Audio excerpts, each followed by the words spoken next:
라는 제목으로 잠깐 말씀을 나누도록 하겠습니다. 요한복음 17장을 보면 전체가 대제사장의 기도라고도 합니다. 예수님의 기도의 내용이 이렇게 들어가 있죠. 그래서 예수님의 기도를 보고 싶고 듣고 싶고 내용을 알고 싶으면 요한복음 17장을 살펴보면 예수님께서 기도하신 그 기도의 내용들이 자세하게 기록되어져 있고 예수님이 뭘 위해서 기도했는지 또 무엇을 중점으로 두었는지 예수님이 우리를 향한 마음은 어떤지 이런 것들을 살펴볼 수 있습니다. 그 17장의 다양한 내용의 기도를 하셨는데 오늘 본문에 비추어 볼 때 그 중심 내용을 정리한다라고 하면 저는 예수님께서 이렇게 기도하신 내용이 있습니다. 아버지께서 아버지여 우리가 하나인 것처럼 우리 제자들도 하나 되게 하소서, 이런 내용입니다. 그러니까 성부 하나님과 성자 하나님이 하나인 것처럼 그의 예수님의 제자들도 하나 되게 해달라고 예수님이 기도하신 내용이 있습니다. 이제 예수님은 아시죠? 십자가에서 죽으시고 또 부활하셔서 이제 하나님 우편으로 가신다는 것을 예수님은 아십니다. 예수님의 걱정은 뭡니까? 제자들이죠. 제자들이 이 땅에 덩그러니 놓여져 있게 될 것입니다. 그래서 저들이 어찌되었던 간에 이 땅끝까지 복음의 사명을 감당하기 위해서는 무엇보다 중요한 게 뭐다? 하나 되는 거다. 이것이 중점적으로 예수님이 기도했다는 것입니다. 이것을 볼 때에 교회가 뭘 위해서 기도해야 되는지를 우리가 알 수 있는 겁니다. 우리가 먼저 기도해야 될 것은 뭐다? 우리가 하나 되는 겁니다. 지금 한국교회의 문제는 뭐죠? 다 하나 되지 않는다는 데 문제가 있습니다. 그래요. 소위 말하는 지금 매스컴에서 아주 장식을 하고 있는 그 사람이 잘못했다, 잘했다. 누가 모릅니까? 잘못한 걸. 그리고 그에 대한 또 여러 가지의 내용도 없잖아요. 있고요. 그러니까 잘못한 거 다 압니다. 그런데 정말 중요한 건 뭐냐면 이런 현상이 벌어졌을 때 우리 교회들이 이걸 가지고 어떻게 하나 되느냐에 중심을 가지고 초점을 가져야 되는데 그렇지 않다는 거죠. 그럼 우리가 율법주의자들, 바리새인들과 다를 바가 뭐가 있습니까? 비판과 잘못한 것은 누구든지 다 얘기할 수 있습니다. 그 조금만 생각하면 그 사람이 뭘 잘못했다는 거 다 압니다. 그러나 정말 우리가 이 일을 가지고 교회에 미칠, 한국교회에 미칠 이런 영향들을 우리가 함께 고민하며 이것을 함께 추스리려고 하는 작업은 전혀 지금 보여지지 않는다는 데에 우리 한국교회가 약점을 가지고 있다는 것을 볼 수가 있습니다. 그런 의미에서 요한복음 17장에서 예수님의 이 대제사장의 기도, 아버지여 우리가 하나인 것처럼 제자들도 하나 되게 해달라 기도하신 이 내용이 다시 한번 우리의 마음에 깊이 와닿는 내용인 것을 우리가 볼 수가 있습니다. 여러분, 교회의 가장 큰 슬로건은 무엇입니까? 복음화입니다. 복음을 전도하는 것이고 복음을 이 세상의 땅끝까지 가르쳐 지키게 하는 것이 교회의 사명입니다. 전 세계의 복음화, 전 세계의 제자화, 이게 사실 우리 교회의 사명이지 않습니까? 그런데 이 내용을 예수님이 말씀하시기 전에 뭘부터 기도하고 있느냐? 제자들이 하나 되어야 된다는 겁니다. 우리가 하나 되지 않는데 무슨 복음화가 되고 전 세계의 복음화가 되고 전 세계의 제자화가 되겠느냐라는 거죠. 우리가 하나 되지 않는 이상은, 여러분 교회 안에도 마찬가지입니다. 어떤 문제가 발생하거나 어떤 갈등이 생긴다라고 하면 거기에서 잘잘못을 우리가 가르자고 나서면은 실패하는 거죠. 잘못한 거 누구 모릅니까? 압니다. 어린아이도 누가 잘못했는지 누가 잘했는지 알아요. 그러나 그것을 가리자는 것이 아니라 그 일로 인해서 우리가 어떻게 하나 될 것인가에 대해서 함께 고민하고 함께 기도하고 이렇게 해나가야 된다라는 것을 볼 수가 있습니다. 자, 오늘 바울도 로마서의 결론이라 할 수 있는 15장에서 이러한 내용을 설명하고 결론적으로 말씀하고 있는 것을 볼 수가 있습니다. 자, 2절에 보니까 이렇게 말씀합니다. 우리 각 사람이 이웃을 기쁘게 하되 선을 행하고 선을 이루고 덕을 세우도록 할지니라. 우리가 이웃을 기쁘게 해야 된다. 그러니까 이웃을 기쁘게 해야 되는데 어떻게 기쁘게 하느냐? 선을 이루고 덕을 세워야 된다. 이렇게 얘기하는 거예요. 선을 이룬다는 건 뭡니까? 하나님의 선을 이야기하는 것이지만은 또 쉽게 이야기하면 우리 간에 서로 간에 착한 마음이죠. 서로 착한 마음. 그리스도의 덕을 세우고요. 이것을 해야 된다는 겁니다. 우리 각 사람이. 그럼 이 말을 다르게 번역하고 다르게 설명하면 이웃을 기쁘게 한다는 것. 여러분, 이웃을 기쁘게 한다는 건 뭘 의미하는 것일까요? 이웃을 유익하게 해준다는 겁니다. 이웃을 유익하게 해준다는 거죠. 이웃을 유익하게 해주기 위해서는 뭐가 필요합니까? 나의 유익을 희생해야 됩니다. 우리 어렸을 때 형제들 많은 집안에 보면은 저희하고 형제 없이 자랐기 때문에 그런 걸 경험하지 못했지만은 형제가 많은 가정을 보면은 내가 하나 안 먹어야 저 누가 먹어요. 우리가 다 예를 들어서 10명의 형제인데 먹을 게 8개밖에 없으면 두 사람은 희생해야 되는 거예요. 두 사람이 희생해야 8명이 먹어요. 아니면 똑같이 나누어 먹던가. 근데 어렸을 때 그게 되나요? 그러니까 두 사람은 누군가를 위해서, 누군가를 기쁘게 하기 위해서 내가 희생해야 되는 거예요. 그런데 교회 안에서든 어디서든 뭐죠? 똑같이 자기의 유익을 위해서 하면은, 그러면 교회 안에는 항상 문제가 생길 수밖에 없는 거죠.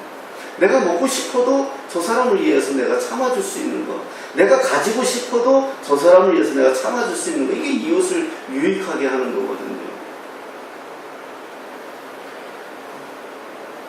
그게 우리들의 이 자신을, 이웃의 유익을 위해서 자신의 유익을 희생할 수 있다.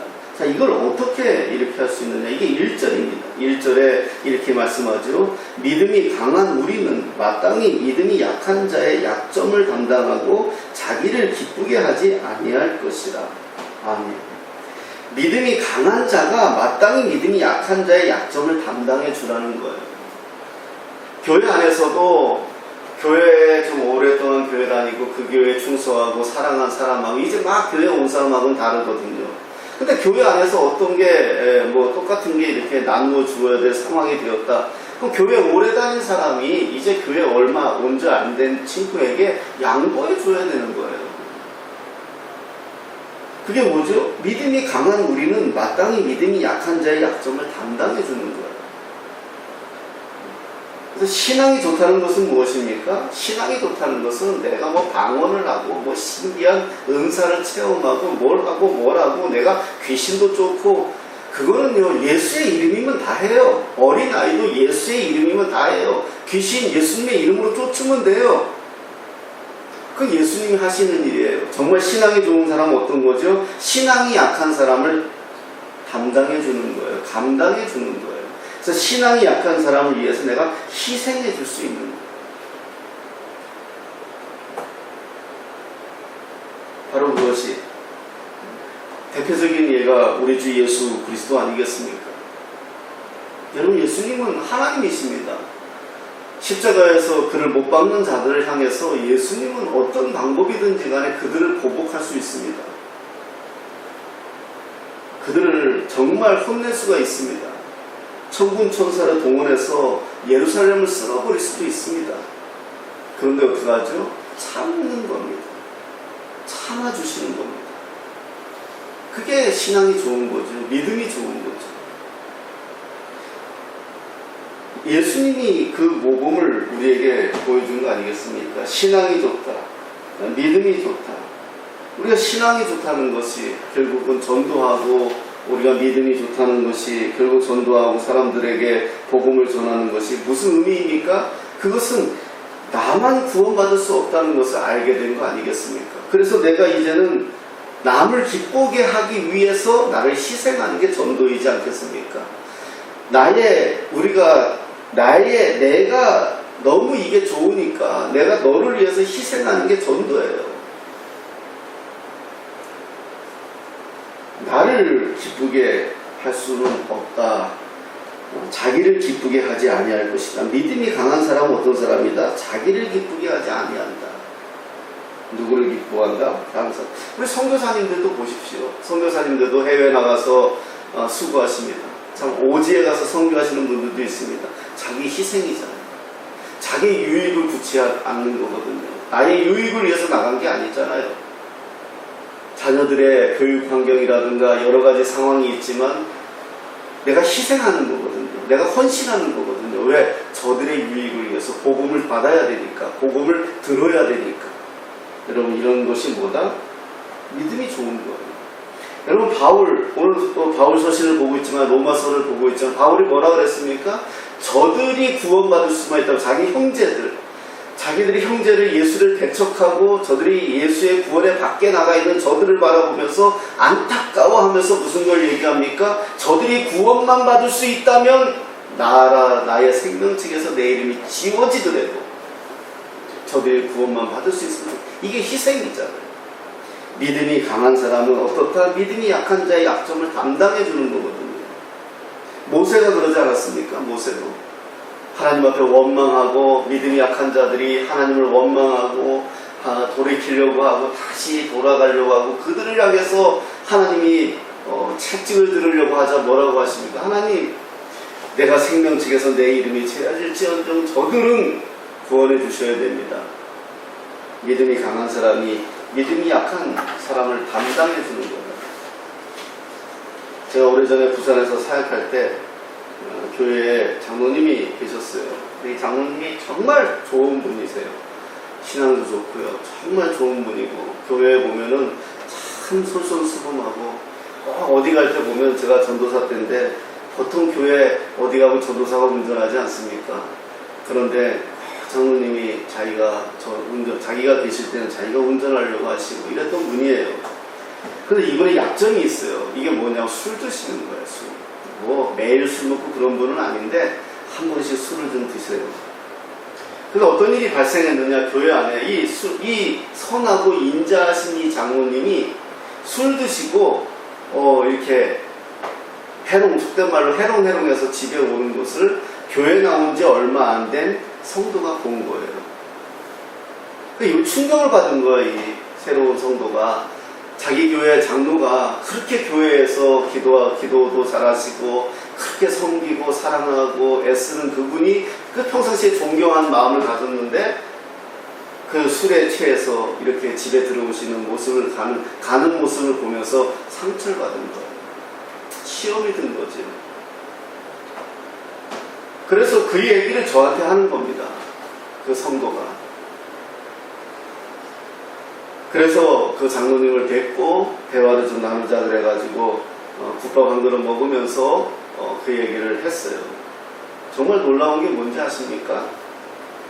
이 장로님이 그 자리에서 30년 넘게 술을 끊지 못하시고 그냥 매일 술 먹고 그런 분은 아닌데 술을 드셨던 그분이 그 자리에서 뭐라고 말씀하시느냐?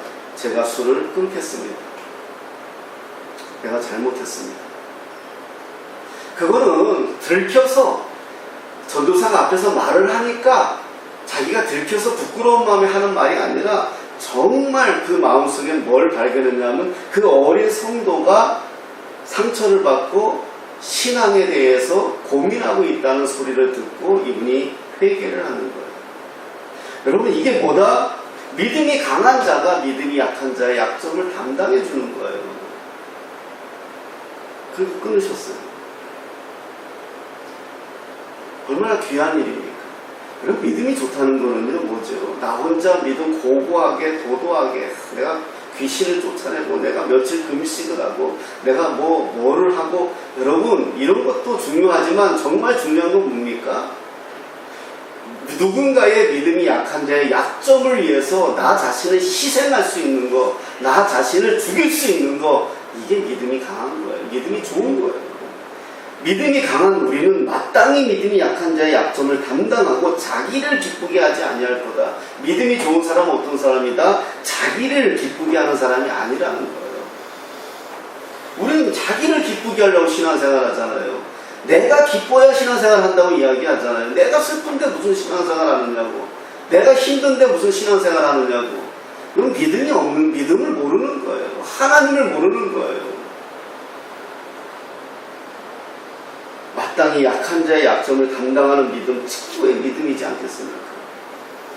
제가 서울에서 사역할 때, 전도사로 사역할 때, 저는 그분들을 참 지금도 존경하고 마음속에 깊이 우러름을 가지고 있는데, 그 이제 30대의 그 젊은 전도사, 이 50대, 60대의 그 장로님들이요, 그 어린 전도사한테 얼마나 겸손하게 고개를 숙이고, 전도사님, 우리 전도사님, 정말 그분들이요, 다 막 사회적으로 다 이렇게 괜찮은 분들이에요. 어떻게 보면 제가 늘 고백합니다. 믿음, 그 당시의 믿음은 그분들이 더 좋아요. 저는 신학을 하고 체계적인 공부를 하고 그 과정을 밟아서 전도사일 뿐이지, 정말 그 마음속에서 우러나오는 깊은 하나님에 대한 애정, 깊은 하나님에 대한 사랑, 깊은 교회에 대한 뜨거운 마음, 택도 없어요.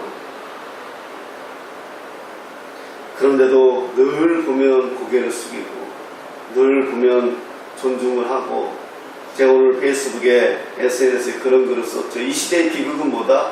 존경과 존중이 사라졌다는 거예요. 하고 싶은 말 다 하고 살아요. 목사들도 그렇고요, 성도들도 그렇고요. 지난주에 그래서 제가 사무엘상 2장 3절의 말씀을 가지고 말씀을 묵상하다가 들으시는 하나님, 이게 제목이었지만 제목을 행동을 달아보시느니라 했지만 주님께서 우리의 하는 말을 들으시겠다는 거예요. 그 듣고 그 들은 거 가지고 하나님께서 결정하시고 달아보시겠다는 거예요. 믿음을 달아보시겠다는 거예요. 믿음의 기본이 뭡니까? 말이거든요. 우리 인간이 사람이 살아가는 기본이 뭡니까? 말이거든요. 말에 인격이 있는 거고 말에 그 사람의 마음에 알갱이가 있는 거 아니겠습니까? 그거를 들으시겠다는 거거든요. 그리고 그 들은 대로 내가 너를 바라보겠다고, 어떤 말을 하는지, 어떤 믿음의 말을 하는지, 어떤 믿음의 행동을 하는지를 들어보시겠다는 거거든요.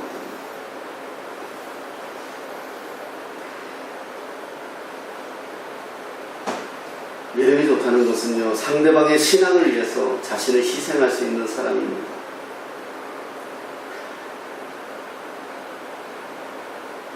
6절에 이런 말씀이 있습니다. 한 마음과 한 입으로 하나님 곧 우리 주 예수 그리스도의 아버지께 영광을 돌리게 하려 하노라. 이렇게 말씀하고 있습니다. 한 마음과 한 입으로. 옛날 성경에는 뜻을 같이 하여 이렇게 말하고 있죠. 뜻을 같이 하여. 지금 번역은 어떻게 한 마음, 하나의 마음. 예수님의 제자들도 12명의 제자들을 봅시다. 다 직업이 다르고요. 또 그 당시에 로마의 식민지로 지내고 있었지만은 친로마주의자 마태 같은 세리 같은 사람도 있었고요. 또 어떤 사람이 있었습니까? 또 유다 같은 열심당원도 있었고요. 각 지역에 다 다른 이 12명의 제자가 다 달라요. 오늘 예수님의 기도가 뭐였습니까? 우리가 하나인 것처럼 저들도 하나 되게 해달라고 기도하셨다라고 요한복음 17장에서 기도했다고 말씀하지 않았습니까? 뜻을 같이 하게 해달라. 마음을 같이, 한 마음, 한 입으로. 우리 그리스도인들, 특히 교회 안에 한 공동체에 우리는요, 한 마음과 한 입이 돼야 되는 거예요. 한 마음과 한 입이 안 되면은 절대 교회가 설 수 없고, 부흥할 수 없고, 제대로 세워져 갈 수 없다는 거예요. 한 마음과 한 입이 되어서 뭘 해야 된다? 하나님 곧 우리 주 예수 그리스도의 아버지께 영광을 돌리게 하려 하노라. 한 마음.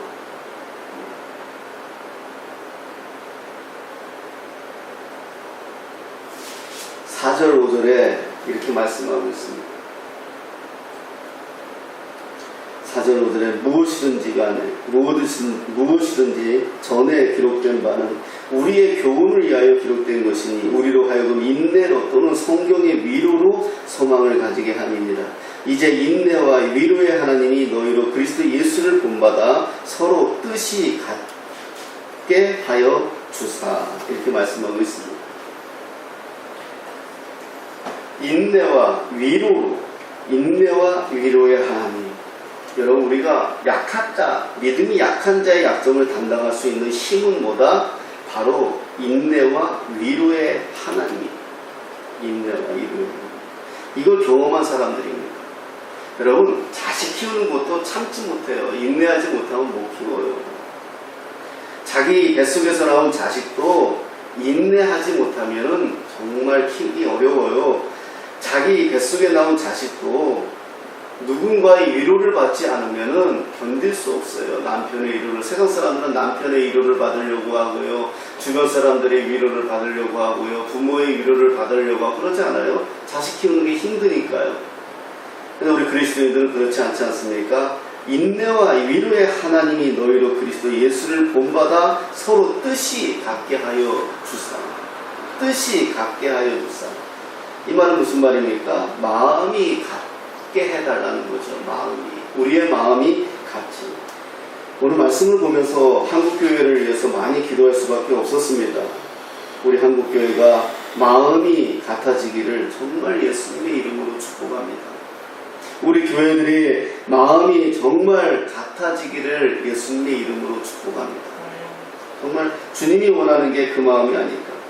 여러분, 성경 한번 찾아보면은요, 여기 색인하고 빌립보서 2장 5절에 이런 말씀이 있습니다. 제가 읽어드릴게요. 빌립보서 2장 5절에 너희 안에 이 마음을 품으라. 곧 그리스도 예수의 마음이니. 너희 안에 이 마음을 품으라. 곧 그리스도 예수의 마음이니. 예수의 마음을 품지 않고는 할 수 없다는 거예요. 여러분, 예수의 마음을 품지 않고는 믿음이 약한 자의 약점을 담당해 줄 수 없어요. 내 자식 하나, 내 마누라 하나, 내 남편 하나 약점을 담당하지 못하는 게 우리의 약함인데 누구의 약점을 담당할 수 있겠습니까? 어떻게 해야 된다? 우리 마음에 예수의 마음이 있어야 된다는 거예요. 우리 마음에 예수의 마음이 없으면 우리가 약점을 담당하기는커녕 비난하고 비평하고 불평하고 불만하고 약점을 잡아가지고 오히려 그를 아프게 하고 힘들게 하고 쪼잔하게 하고 그럴 수밖에 없잖아요. 우리 마음에 뭐다? 그리스도 예수의 마음을 품으라.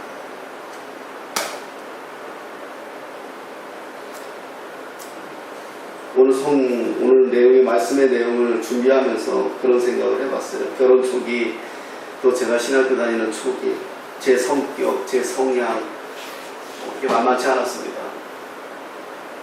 아직도 다듬어지지 않은 부분이 많이 있지만 정말 만만치 않았어요. 그러나 오랫동안 인내한 사람, 오랫동안 안위한 사람, 오랫동안 기도한 사람이 제 아내거든요. 아내가 예수의 마음을 품고 끝까지 포기하지 않고 인내하고 안위하고 기도하며 버텨서 그나마 이 정도 살아가고 있다는 것을 저는 고백합니다.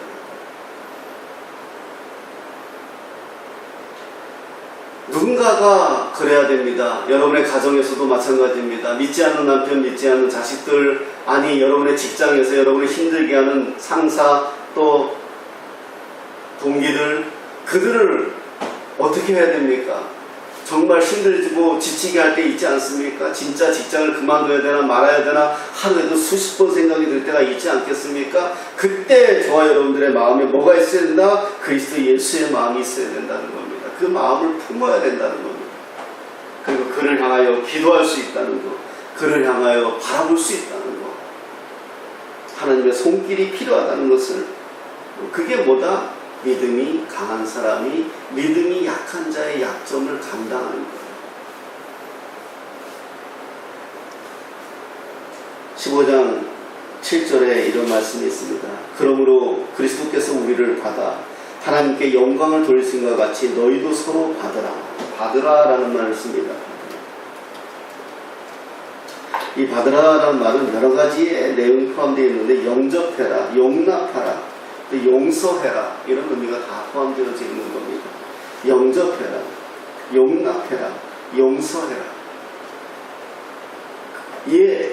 어떻게 용납하고 어떻게 용서할 수 있습니까? 예수님이 우리를 받았다는 겁니다. 예수님이 내가 죄 가운데 있을 때, 내가 정말 세상 가운데 있을 때 예수님께서 우리를 받아 하나님께 영광을 돌리신 같이 너희도 서로 받으라. 그런데 왜 우리가 못 받습니까? 우리가 왜 서로 용납을 못하고 용서를 못하고 이해를 못합니까? 우리가 서로 하나님의 사랑을 크게 받아보지 못한 거죠.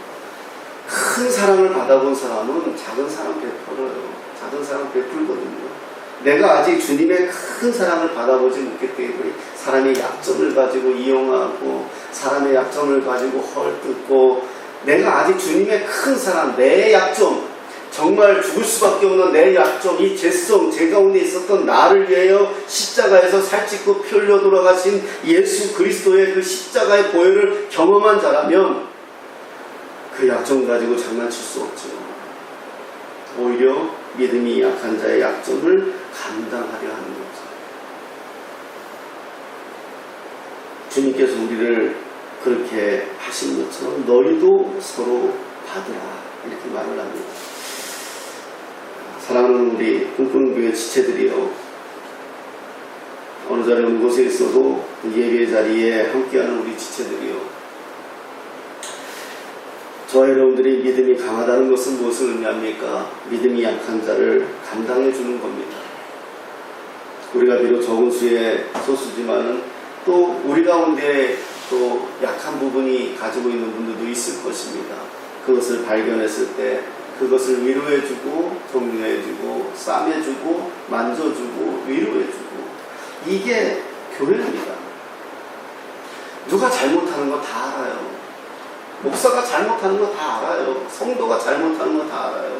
그걸 발견하면 비평과 비난과 불만이 아니라 그를 위하여 기도하고 품어주고 아껴주고 사랑하고, 예수 그리스도가 나를 위하여 십자가에 죽으시면서까지 나를 받으셨던 것처럼 우리도 그 사랑을 가지고 받아줍니다. 그러나 그렇게 하기 위해서는 어떻게 해야 되느냐? 4절에 성경의 위로로 소망을 가지게 합니다.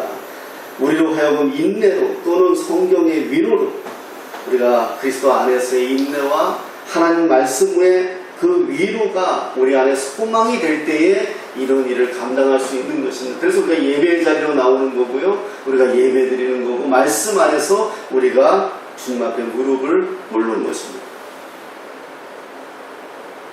그게 안 되면요, 내 감정대로 휘둘리고 내 마음대로 휘둘리면 항상 그 자리입니다. 항상 불평하고 항상 그 자리입니다. 우리 각 사람이 이웃을 기쁘게 하고, 저와 여러분들이 속해 있는 곳에, 여러분 이웃이 누구입니까? 여러분의 부모님도 이웃이 될 수 있고, 형제자매도 이웃이 될 수 있고, 직장의 사람들도 이웃이 될 수 있고, 여러분의 옆집도 이웃이 될 수 있고, 그들을 기쁘게 해야 됩니다. 선을 이루고 덕을 세워서 그들을 기쁘게 해야 됩니다. 자기의 기쁨을 위해서 사는 사람들이 아니라 이웃의 유익을 위하여 기쁘게 사는 사람들이 그리스도인입니다.